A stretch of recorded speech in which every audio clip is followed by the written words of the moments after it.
Good morning, CHD viewers. We have a terrific show today that's going to feature John Leake and Dr. Peter McCullough talking about their incredible new book, Vaccines, Mythology, Ideology, and Reality. So I'd like to start off with John and just ask you this. Why did you guys think that this was the great time, the best time to write this book? What inspired you to write it?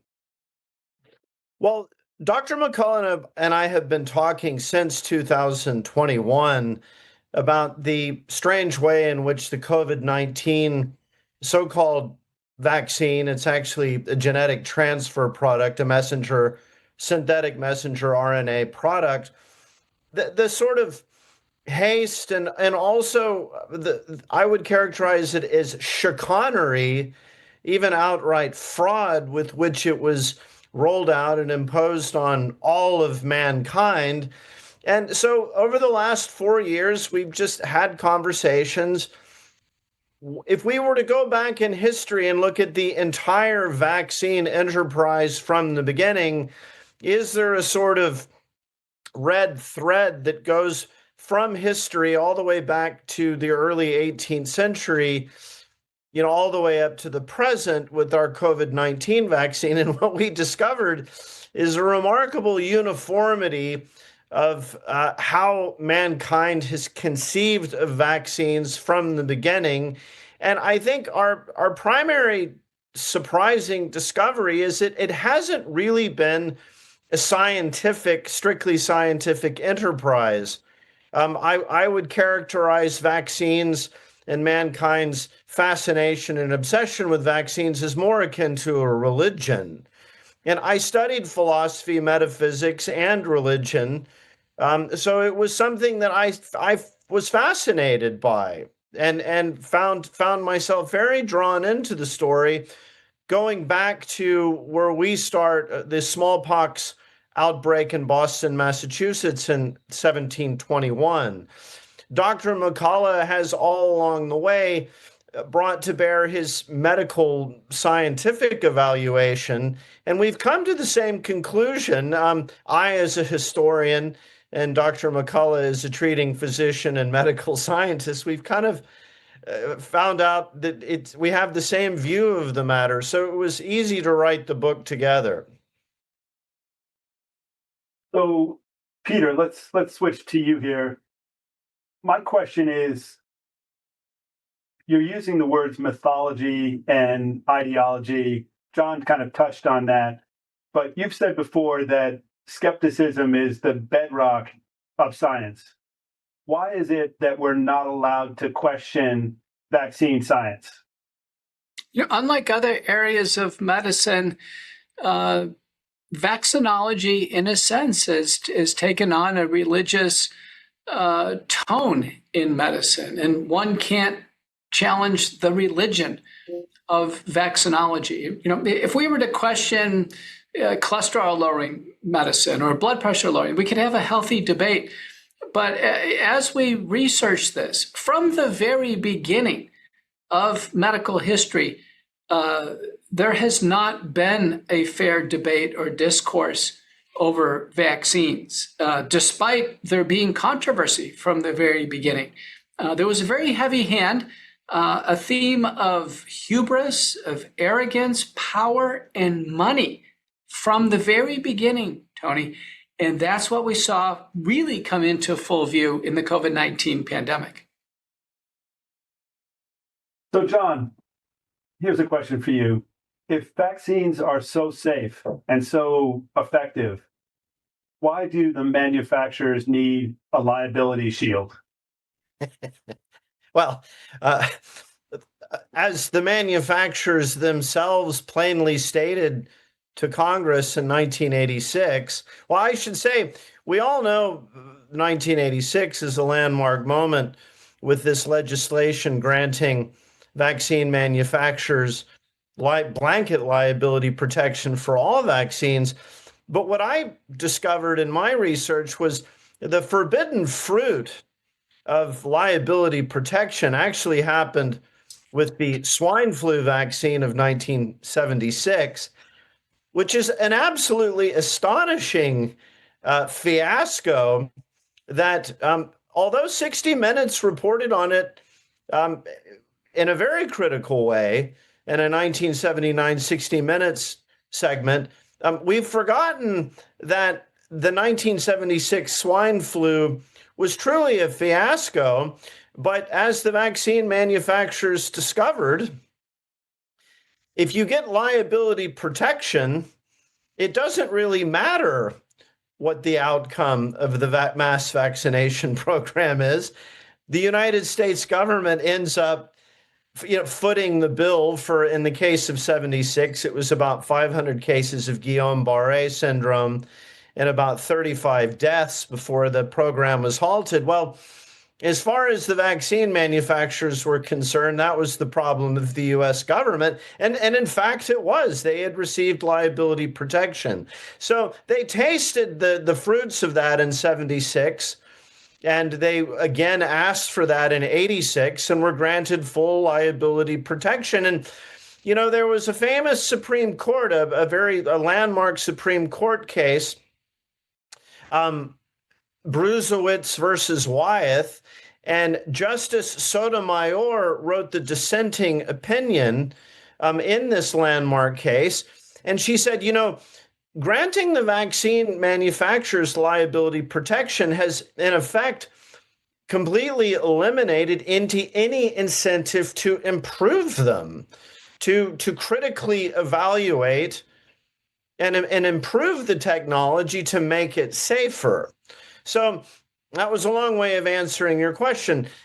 There is going to be a certain percentage of the population, and this is acknowledged by the manufacturers, that is injured or killed. But the intellectual approach to this is that number of children who are maimed or injured or killed, the proposition is that it will be that number will be grossly outnumbered by those who would otherwise suffer severe illness or death from the infectious disease. We have come to the conclusion that that's not exactly clear. That's one of the things that we discuss in the book. We have reason to doubt that proposition. Yeah, it seems like it would be very hard to figure it out, given that in 1986, part of the proposition was that vaccines were so dangerous and they were going to lead to such great liability that then these companies needed full protection, or they were just going to either go out of business or stop creating these vaccines. So, that's a hard part of it to sort of get beyond, in that, what are they really trying to accomplish? In 1986, there were only 7 vaccines. Now we have, in some cases, people are getting 73, sometimes even more.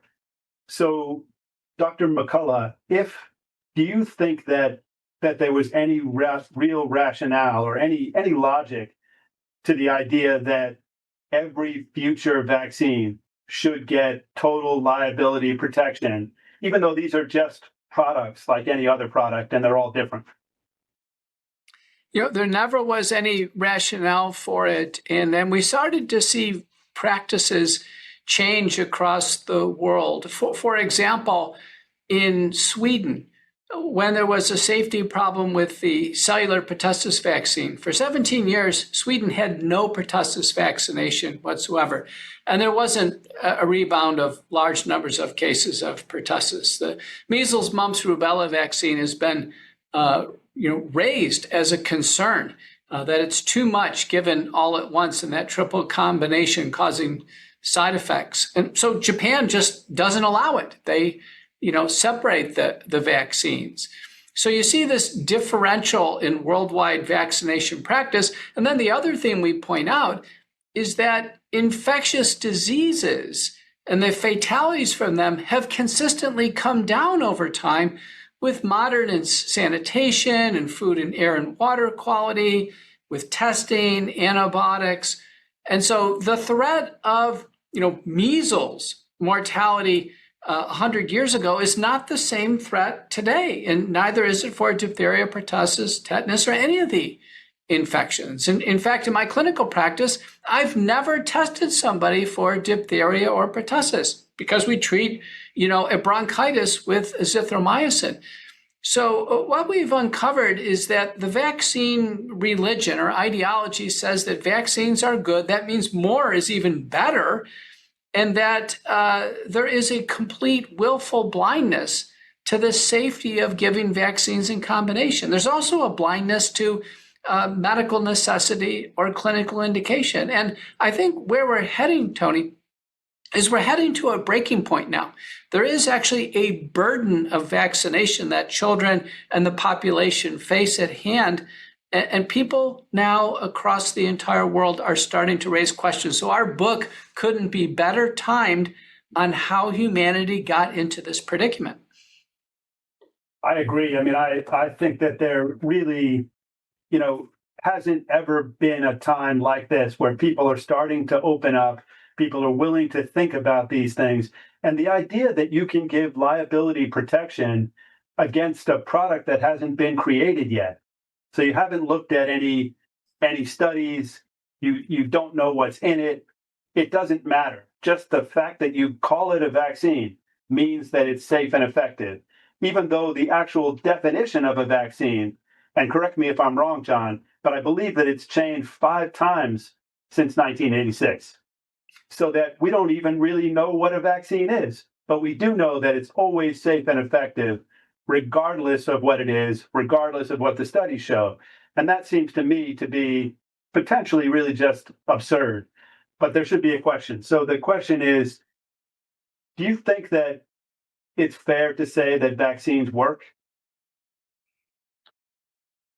Doctor, would you like to take that, or shall I take? We have in our title, we also have reality. And reality is, the observation, that we don't have large numbers of measles cases anymore.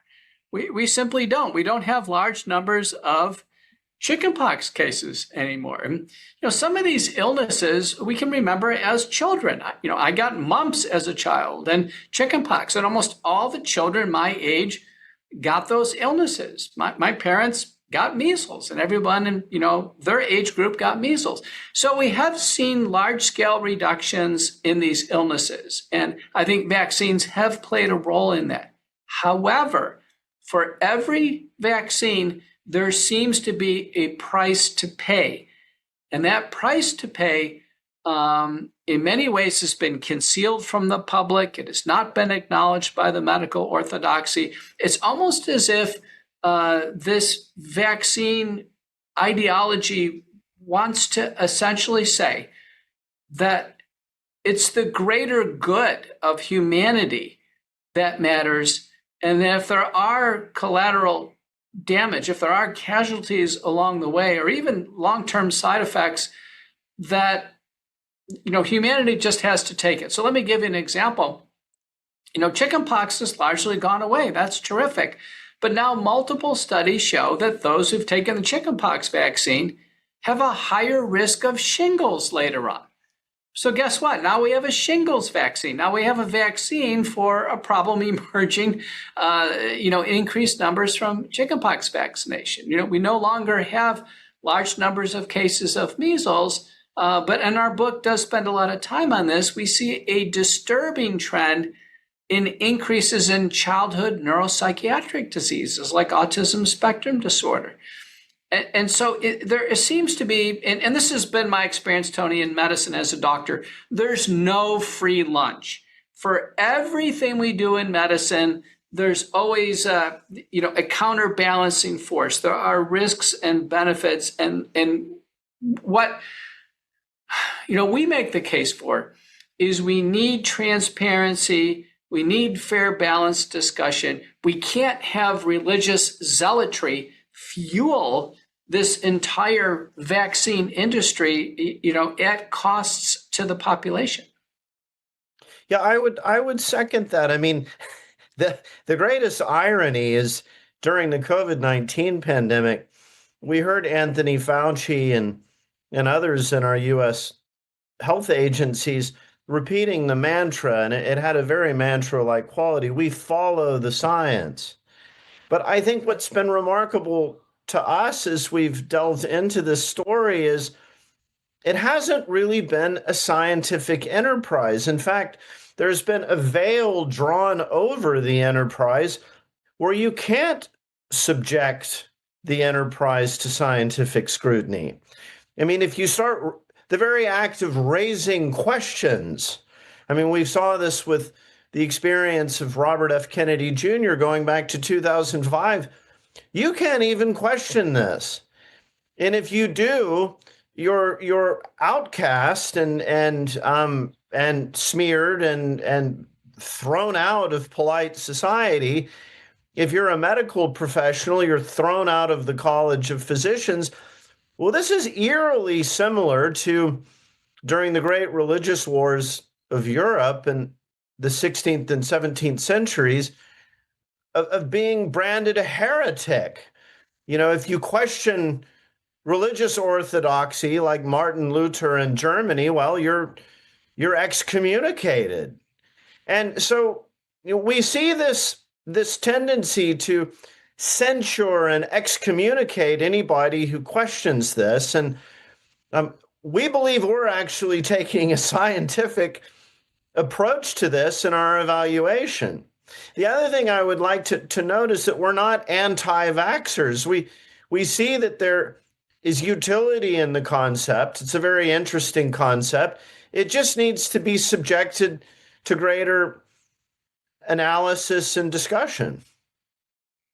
That makes a lot of sense to me. So, Dr. McCullough, you had said that, due to better sanitation and those kinds of things, the dangers of viruses has gone down. But I think that you've also mentioned that viruses get weaker over time. That if you look at the measles outbreaks from 1910 and the number of people that the records show died. I mean, it's very hard to know what comorbidities they may have had.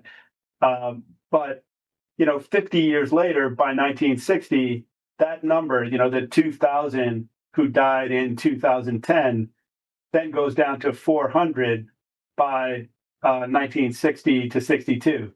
So do you think that vaccines sometimes get credit for doing work that was just going to happen anyway, that the viruses were going to get weaker over time?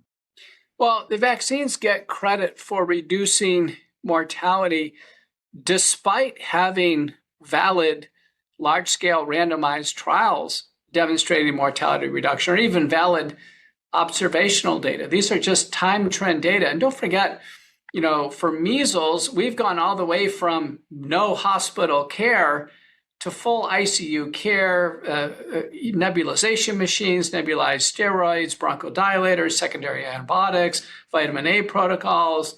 We even have measles immunoglobulin we can give. So we actually have a full suite of measles treatment. And I think the treatment for the severe cases has made a huge difference. And don't forget, Tony, we've had a reduction in diseases for which there's no vaccines. Erysipelas has gone away as a disease. Rheumatic fever is essentially gone. Tuberculosis, we used to have tuberculosis sanatoriums. Tuberculosis is very much under control with screening, detection, and treatment. No vaccines in those areas. So we shouldn't give credit to vaccines without having the scientific evidence. But, our reality assessment, and, John and I, we've taken vaccines. I have children, they've taken all the vaccines. We're not against vaccines as an intervention. I've never been harmed by a vaccine. My children have not been harmed. But what we've observed now is almost a form of mania that's come over the population. And this came into full view with the COVID-19 vaccines, where now we have a modified synthetic messenger RNA platform by and large being used. We're told that this vaccine needs to be given indefinitely every 6 to 12 months, irrespective of whether or not someone has had the infection. They can have the infection multiple times. They just keep taking the vaccine multiple times. It's a form of a mania. It's almost as if the vaccine represents a talisman or a good luck charm. I recently testified in the Senate, and there's now no more pushback about the dangers of the COVID vaccine or heart damage or blood clots. The final stand by the College of Cardinals of Vaccinology is that the COVID vaccines were worth it because they saved lives. And, I can tell you that assertion needs to be thoroughly challenged. In my view, it's not supported by the observations at hand. It's not supported by the data at hand. And it's my clinical interpretation that, sadly, the COVID-19 vaccines were an abject failure. So you think that it's possible that we vaccinated billions of people, there were millions of injuries, but nobody really got a benefit? I can't see that there was a benefit. Maybe early on, there could have been a reduction in the binary number of cases, but quickly after their approval, we were off to the Delta outbreak. And, vaccinated persons were coming down with COVID right and left. The CDC was overwhelmed with hospitalized and fatal cases of vaccinated persons. They just gave up keeping track.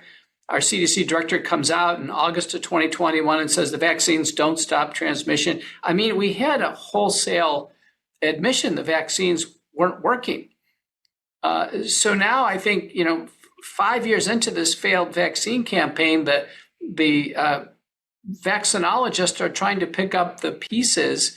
A lot of medical organizations are just on the sidelines now. They're I think, very shamefully silent on what's happened. And there is a growing call, a chorus of people who want this to be evaluated. They certainly want vaccine safety and vaccine injuries, disabilities, and deaths to be recognized. And they want an approach to help the United States and the world heal from the damage of the COVID-19 vaccine campaign. John, what do you think the real justification is for vaccine mandates? I mean, my view is that if they work, then the people who want them get protection, and the people who don't want them take their own risk. Why is that a problem?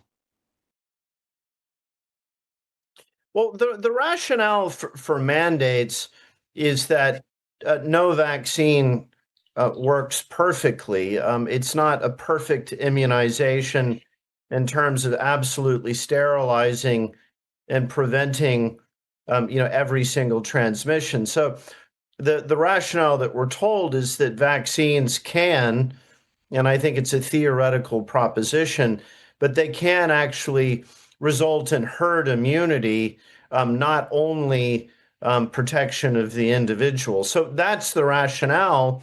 But again, I mean, if you take the COVID-19 vaccine, what I think is fascinating is that Anthony Fauci and two of his colleagues at the NIH in 2022, so after the COVID vaccine had rolled out and after he'd relentlessly advocated it, he and his colleagues published a paper in which they acknowledged something that a famous Australian immunologist named Robert Clancy told me over dinner one night, namely, vaccines injected into the arm that induce blood antibodies are really totally ineffective against influenza and coronaviruses that rapidly replicate in the nasal passage. There's just not sufficient contact between the blood antibodies and the nasal cavity during this early period of rapid viral replication in the nose. So Dr. Clancy told me that over dinner. I thought that was rather interesting. And then about 2 months later, I read a paper by none other than Dr. Anthony Fauci and his colleagues saying the exact same thing, that blood antibody vaccines are not effective against corona, and influenza viruses. Now, the purpose of their paper was to advocate the creation of a whole new generation of products. But obviously implicit in it was his admission that the COVID-19 vaccine program that he'd so passionately and zealously advocated didn't work. I mean, we turn up many things that we present in our book. All of this is cited. The readers can look at all of the papers themselves. I think our readership is going to be astonished by a lot of what we present in our book that's out there. It's not that it's a secret.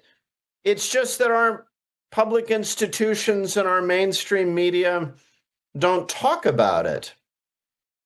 Yeah, well, anything that you're not allowed to talk about, ought to make you really question what's going on. But, there's so many fascinating things in this book. And I was thinking, John, maybe you can just tell us the story of Edward Jenner. Who was he? What did he invent? What's the controversy all around him? That'd be a nice story for viewers. Well, I think Edward Jenner is a very charming character. He reminds me of somebody out of a Jane Austen novel. Jane Austen had cousins in Gloucestershire, in a Cotswold village in Gloucestershire, and she gently satirized English society of this late 18th, early 19th century period. And Jenner was an aspiring naturalist. He wrote a paper on the cuckoo, the bird, for the Royal Society. His paper on the cuckoo was published, which made him a fellow of the Royal Society.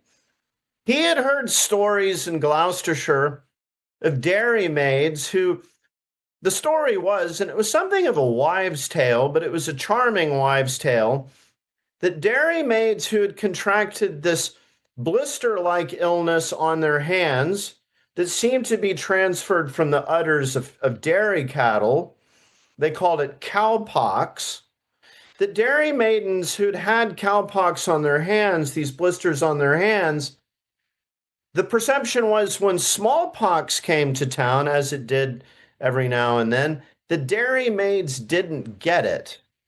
So the thought was, could it be that this milder illness of cowpox rendered protection against the more virulent disease of smallpox? So what Jenner did, this idea had been going around Gloucestershire for decades. But what Jenner did was he invoked his authority as a fellow of the Royal Society, and he performed what he claimed in his paper was a challenge experiment on a little boy who was the son of his gardener, a little boy named Phipps. And he claimed that he first inoculated the Phipps boy with cowpox, with the matter that he took from cowpox ulcers. So he first inoculated the little boy with cowpox, and then he subsequently gave the boy a dose of virulent smallpox. He had obtained the matter from a smallpox patient, and he claimed in his paper that it worked, that the inoculation procedure with cowpox protected the Phipps boy from smallpox. So it's a charming idea. He presents it in a paper with a lot of Latin, and it kind of is dressed up in the language of science. And the Royal Society rejected the paper, so he published it himself in a pamphlet in London. It didn't catch on at first. There were a lot of flaws in the first edition. He made a number of revisions, which we talk about in the book, which are very interesting. But a long story made short for this interview is that Jenner's pamphlet really caught on. And I use the expression a charming idea because there is something charming about it. I mean, the idea that you can take disease-causing matter that only causes a mild illness that you easily get through, and that then will protect you against a severe illness, which can cause death, disfigurement. It's a lovely idea. And it's understandable why mankind became so fascinated with this idea. Our argument in the book is, in this initial enthusiasm, it's almost like falling in love. You know, they say love is blind. There was mankind fell in love with this idea. and subsequently became blind to the innumerable signs that it was flawed. And so what we argue in our book is it goes back to Jenner. Mankind needs to start taking the blinders off and rationally evaluating this. That makes a lot of sense to me. So let me ask Peter one more question, and that is, what do you think would happen if there were far fewer vaccines on the vaccine schedule now? Because we've been told so many times on national television by public policy people, by senior people in Washington that vaccines save millions of lives. So what do you think would happen if we went back to the pre-1986 kind of levels where people got 5 or 7 or 9 vaccines? The CDC published in 2024 a paper in MMWR claiming that routine childhood vaccination saved well more than 1 million lives.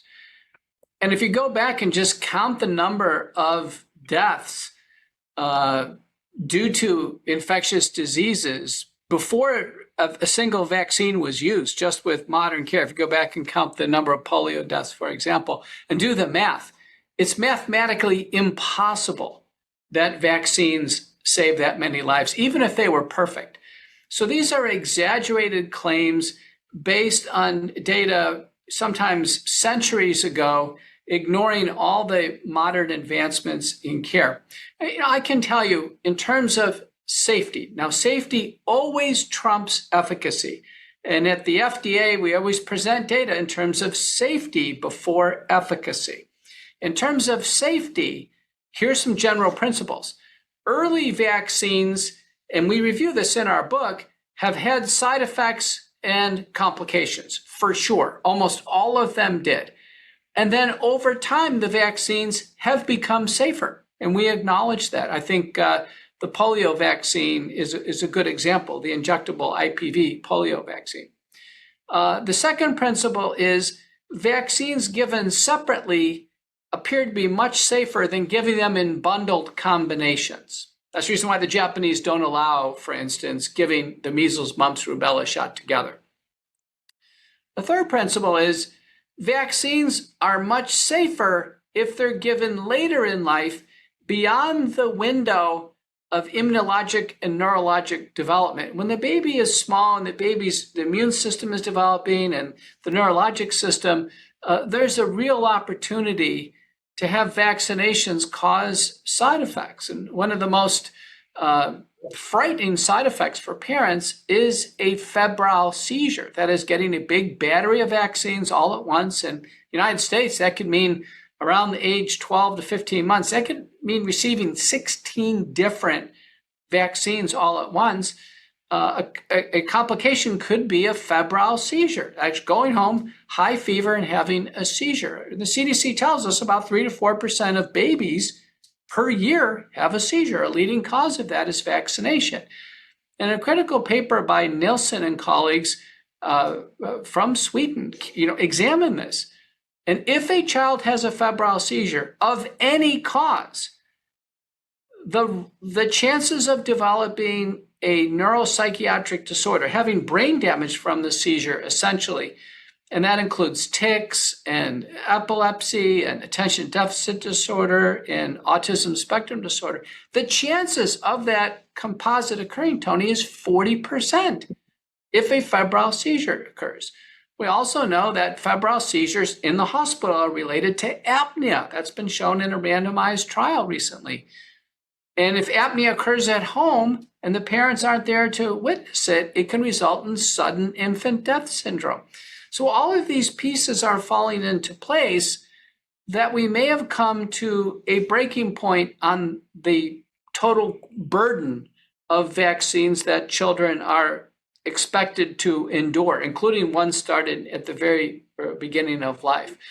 So what may come from our work and the work of others, I anticipate, is a new normal where there's risk stratification, and when the risks clearly outweigh the benefits that vaccines are given per individual for individual protection, And we give up this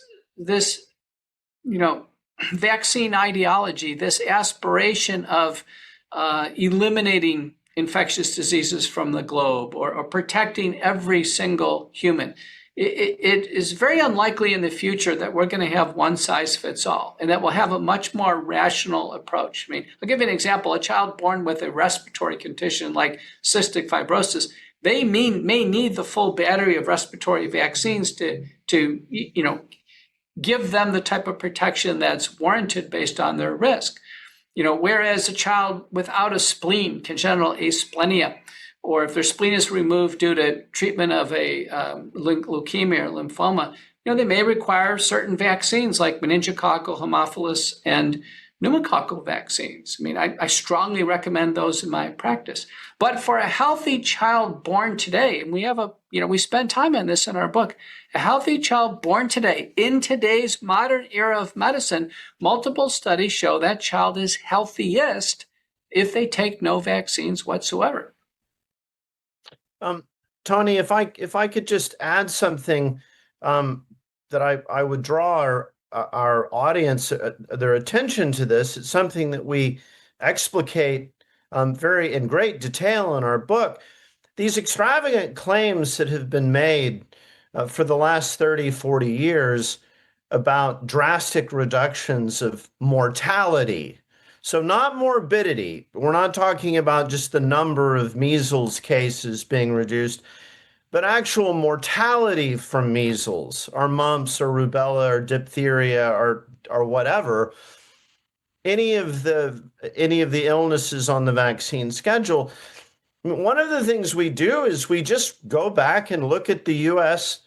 vital statistics data that has been published every year for many, many decades, going all the way back to the 1930s, and you just add up the deaths that are attributed each year to these infectious diseases, and the result of this very simple data reference is that before the modern vaccine schedule was introduced, mortality from all of these diseases had reduced by way more than 90%. I mean, I'll just give you an example. This is from chapter 1 of the book. In the year 1946, 2 years before the era of mass vaccination began with the combined diphtheria, pertussis, and tetanus vaccine, a total of 1,259 Americans died of diphtheria, 1,241 died of pertussis, and 585 died of tetanus, for a total of 3,085 deaths. Now, that's out of a nation in 1946, I think, of about 150 million people. The number of car accident fatalities that year in 1946, that data is published as well, was 10 times that number. So the other thing that we talk about is how the fear of infectious diseases is so amplified by our era of mass media, which is really introduced in the early 50s. By the time you get to the summer of 1952, which was the worst polio outbreak in recorded history, by then you have very uniform reporting of infectious diseases from all 50 states. That centralized reporting is combined with everybody having a radio and about 40% of the country already having a television. So this fear of infectious diseases is something that the attention of the entire country is relentlessly focused on. So that by the time you get to the year 1954 with Jonas Salk introducing the polio vaccine, most Americans were more afraid of atomic war than they were of polio. But in that worst year, the summer of 1952, there were 21,000 cases that were attributed to polio with some degree of paralysis.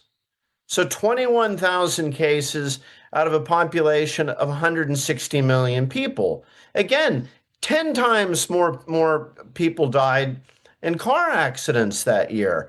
But this relentless fear generation from mass media would have us believe that polio was this raging monster that was going to kill everybody.